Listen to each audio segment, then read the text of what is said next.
Viewers, drama serial मोहल्लत के next episode में आप देखेंगे नवेरे के वालिद जिन्होंने अपनी बेटी की सारी बातें सुन ली जो वो ईसा से कर रही थी कि अगर वो रिदा को प्यार मोहब्बत वफा नहीं दे सकता तो उससे शादी न करे। हॉस्पिटल में निकाह का वक्त तो तय हो गया, मगर अब वो घर बैठे हैं यही सोच के कि ईसा नहीं आएगा। अपनी बीवी को भी ये सब बताया, मगर कुछ ही देर बाद ईसा की खुद ही कॉल आ गई कि मैं अस्पताल में आपका वेट कर रहा हूँ। निकाह ठीक 1 घंटे बाद है। अब ये दोनों मियाँ बीवी अस्पताल तो पहुँच गए, मगर उधर जब माँ को पता चला कि ईसा शादी कर रहा है तो वो दावर से खुद ही फोन लेकर उसे मना कर देती है। मगर माँ को तो मुंह की उस वक्त खानी पड़ी जब उसे मालूम हो गया कि उसके माँ बाप राजी हैं, बल्कि निकाह के लिए अस्पताल में भी बैठे हैं। माँ तो एकदम से चौंक गई, क्योंकि वो तो चाहती ही नहीं थी कि ईसा से मेरी किसी भी बहन की शादी हो। ये सब सुनकर तो माँ का खून खोलने लगा, बस अपने बाल ही नहीं नोचे, वरना बीबी तो उसका भी शूट कर गया।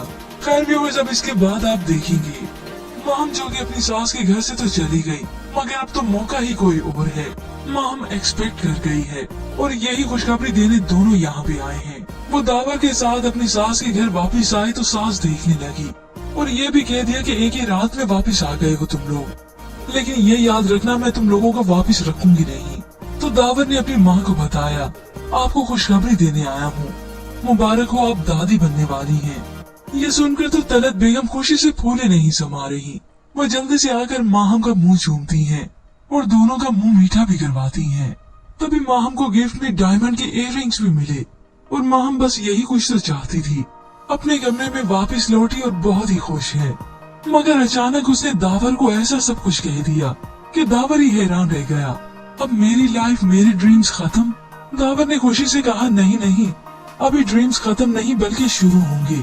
तभी वो चिल्ला चिल्ला कर नाशुक्री करने लगी।